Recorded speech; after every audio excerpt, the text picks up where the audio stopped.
The Alliance Inside TCG exclusive non-archetypals. I have read most of them, yeah.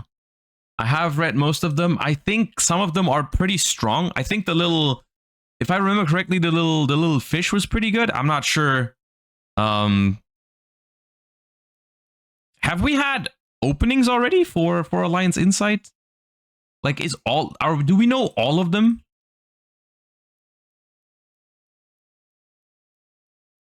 Yeah, right? Okay. Yeah, we can take that into account later.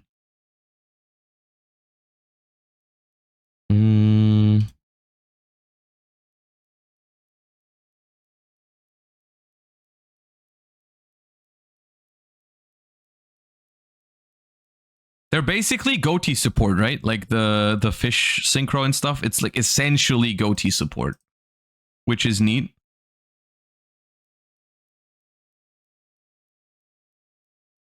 Yeah.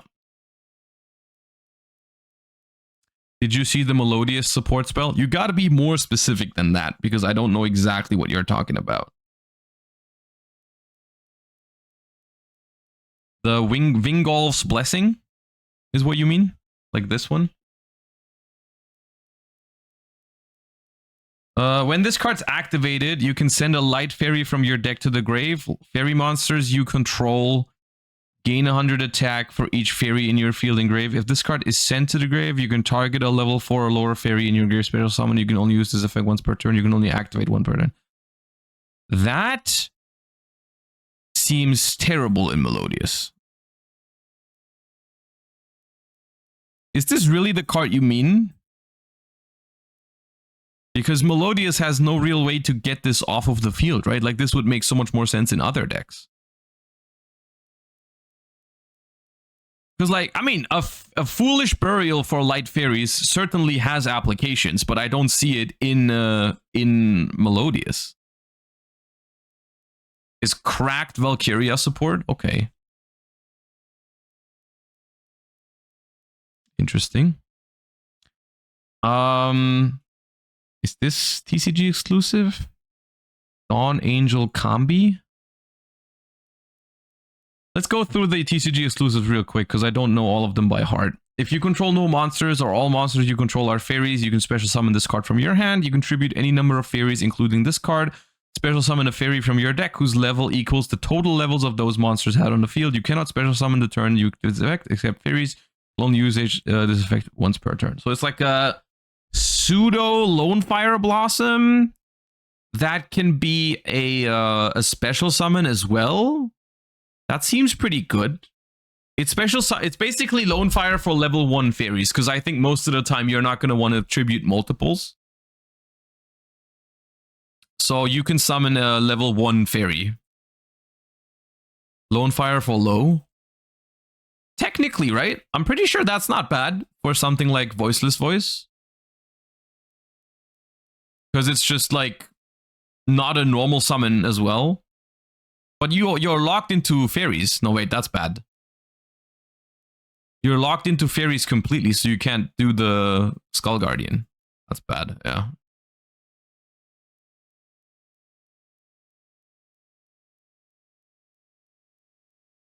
It tributes a juiced up. I mean, yeah, you can, if you make a Diviner level 6 or whatever, you can basically tribute it and summon anything from your deck. Not a bad card.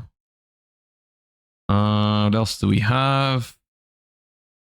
Divine Fall. What is this support to be? What is this support meant for? Like, why are we getting Light Fairy support right now? What is in Alliance Insight that makes it so we want Fairy support? Because it's kind of throwing me off right now.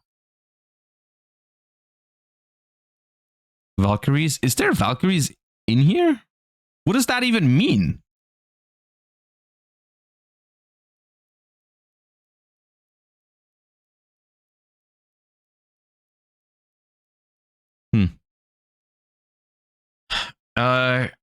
Hrimnir, the Divine Follower. You contribute 3 fairy monsters from your hand and or field. Set a continuous spell from your deck, but send it to the grave during your opponent's end phase. If this card is sent to the grave by card effect, you can special this card, but banish it when it leaves the field. You can only use each effect once per turn. The secondary effect is potentially neat, but why do I have to tribute 3 fairies? Why? No. I don't want to. Then we have the fishes. There's 3 fish support, I think. Maybe more. We've got Aspie School. When this card is normal, you can special a level 6 or lower fish monster from your hand in defense position, but banish it when it leaves the field. If this card is banished, you can special summon this card in defense position. You can only use this effect once per turn. This screams Goatee to me, right? This screams like Goatee support, which personally, I'll throw that out there. I think Goatee is the kind of deck that, with the right support, could actually be a meta deck. Like, I think Goatee, even though it was a TCG exclusive and people were memeing on it and so on and so forth, I think the deck has its issues, but the deck also has a really cool resource loop and really good disruptions on the opponent's turn if it gets going, right? And I think that's the problem with Goatee, is that it has its problems with getting started. So if they ever give Goatee good starters, like good ways to get everything banished and good ways to set up, the deck is really powerful. And also ways to like unbrick the deck, because there's a couple of Goatee cards that I feel like are really powerful and you really need to play them, but like if you can't get started, they're like stuck in your hand and it's difficult. So like this kind of card is potentially interesting. I don't know if this is particular the one. I mean, it does unbrick level 6 or lower fishes in your hand, and it also has synergy with being banished itself. I wish it had this effect on special summon as well. That way you could keep looping it, like keep banishing it, bringing it back, and getting more Goatees out of your hand over the course of multiple turns. That would be neat. But still, the ability to get a non-tuner out there, special summon your tuners from your hand, get going. I'm pretty sure this is also a benefit. Correct me if I'm wrong, Goatee enjoyers, but I think banish it when it leaves the field, if you summon one of your Goatee tuners with it, is actually something you want, right? So this seems all right. Seems good for Goatee, actually. I feel like I'm a little cautious here because I'm not the biggest Goatee expert. I've only played a little bit of it, but I really thought it looked cool if it wasn't so bricky in my eyes. But this seems very solid. I like the idea of this. We have Toxic Boxfish. If this card is synchro summoned, you can target a card in either graveyard, banish it. If this card is banished, you can target a face-up card your opponent controls, negate its effects until the end of this turn. You can only use each effect of Toxic Boxfish once per turn. Okay, a solid level 4 synchro seems good for... that seems like a good thing to have for Goatee. Because I don't remember... Like, they have level 2 tuners and level 2 non-tuners, right? And if I remember correctly, there was nothing good to turn those into. So, being able to do that with this, and then immediately, once again, it's the same thing as with the school card. Being able to immediately, on your turn, banish the tuner out of your own graveyard is pretty nice.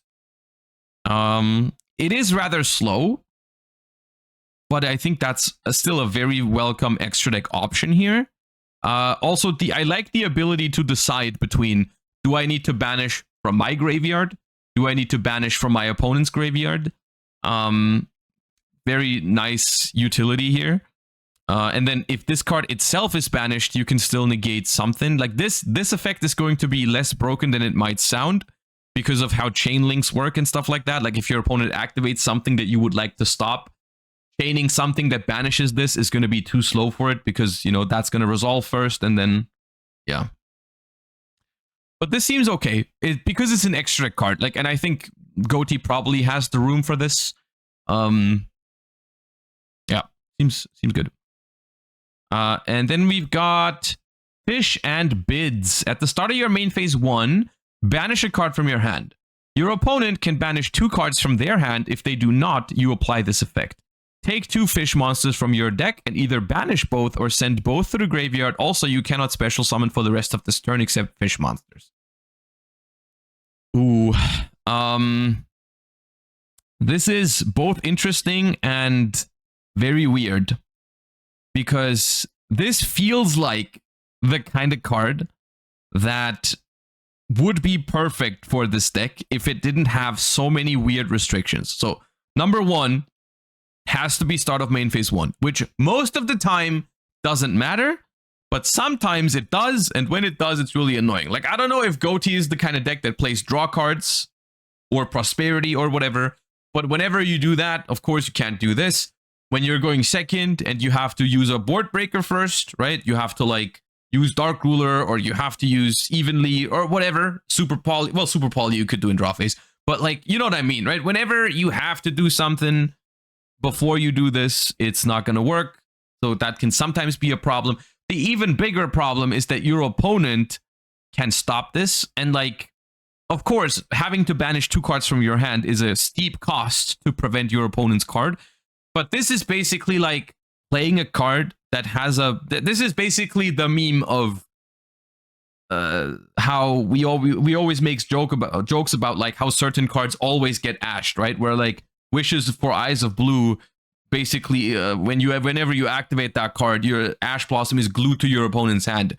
This card literally has that in its effect, right? Like your opponent can answer this if they want to every time. And that's not a reliable starter, of course, right? Of course, they have to get rid of 2 cards from their hand. But the thing you have to realize with this sort of effect is your opponent is always going to choose the worst 2 cards out of their hand, right? Like they're going to look at their hand and there's maybe there's a duplicate normal summon, which banishing it doesn't matter, right? Like it's probably still good enough to see play if you're desperate for more starters. But especially in a format where like Malice is a thing too, right? Like that's just a whole nother level where normally banishing your opponent's cards is solid, but in a format with Malice, sometimes you're just going to give him like a starter. Like your opponent is just going to be like, okay, banish White Rabbit. Or like, okay, cool. My opponent has just gotten extra cards because I activated this card and I also didn't get my effect. Yeah, I don't know. This is a phenomenal effect for Goatee, but this is a little harsh on the restriction and requirements, I think. They might still play it though if they're desperate for starters. So that's the Fish TCG Exclusives. What else do we have? Reprecard Lad. You can banish 1 other level 7 or higher monster from your hand. Special summon this card from your hand. You can target a face-up monster you control. Special summon a monster from your deck with a different name that has 2 or more of the same level, attack, and or defense, but it cannot activate its effect this turn. You can only use each effect of Reprecard Lad once per turn.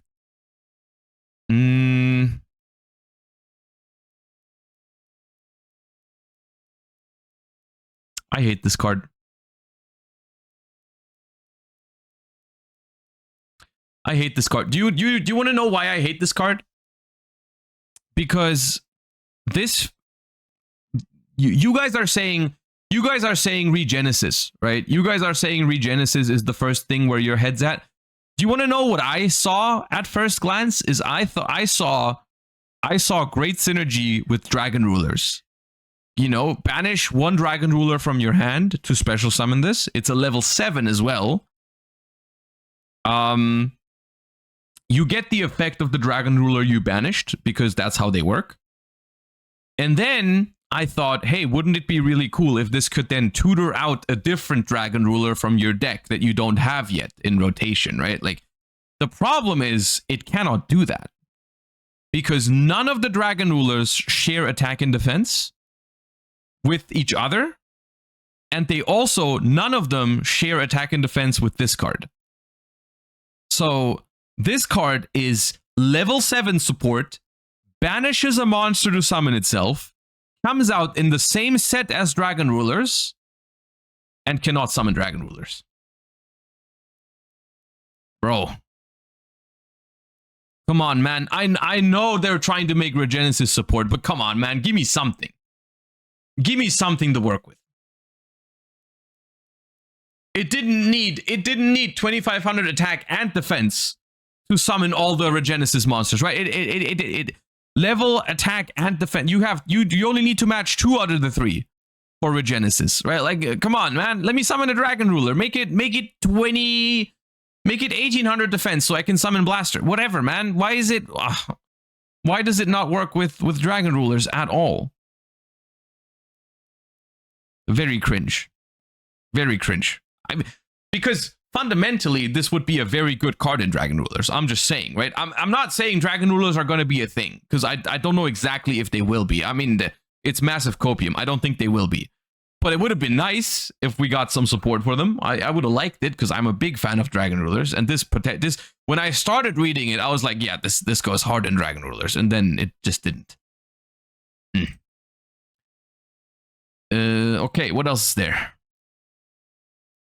Sakra Vanderage. 2 level 4 monsters. You can detach a material from this card, then target 1 level or rank 4 psychic monster in your grave, special summon it. If a monster is special summoned while this card is in your monster zone, you can target 1 other face-up monster on the field. That monster's name becomes Sakra Vanderage until the end phase. You can only use this effect once per turn. Eh?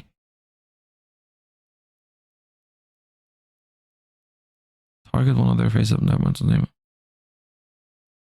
What's the point of this one?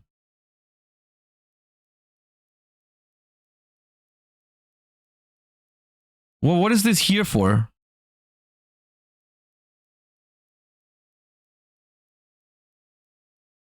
Because, like, I mean, the Cybers we just read, clearly Regenesis support. The fish cards, clearly Goatee support. The fairy support, well, fairy support. What is this supporting? You can chain it to Albaz. Yeah, but if I... Okay, yeah, sure. I suppose it has some random applications. Oh, no. Okay. Ooh, a Tiki card. That could be interesting, right? Trap monsters are kind of solid right now in Odeon or something. Special summon this card as an effect monster with the following effect.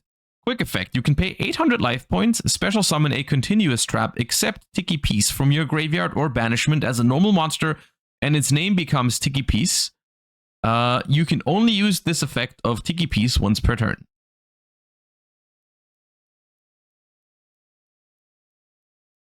From your graveyard banishment. Okay, so how does this work? Will this have the...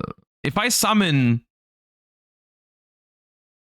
for example, the Statue of Anguish pattern with this, does it have its effect?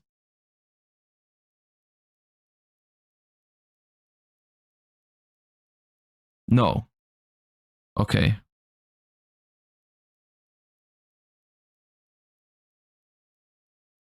All right, unplayable card. Nice.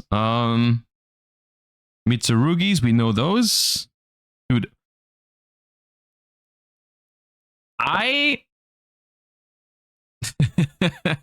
so I have mixed feelings about Dippity, okay?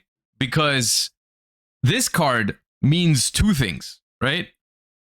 This is Light Fiend normal, so it's very good in Primite Fiendsmith, which means that White Duston is now completely obsolete. Completely obsolete. Because level 4 is just... Level 4 is very good. Level 4 is the best level for the vanilla because it makes Chaos Angel, right? Like Light and Dark Chaos Angel with a Bestial or just Light Chaos Angel with Fiendsmith. But with Necroquip, you can also make Light and Dark Chaos Angel. This is actually very good. Like, this is actually very, very good for, like, Primite Fiendsmith.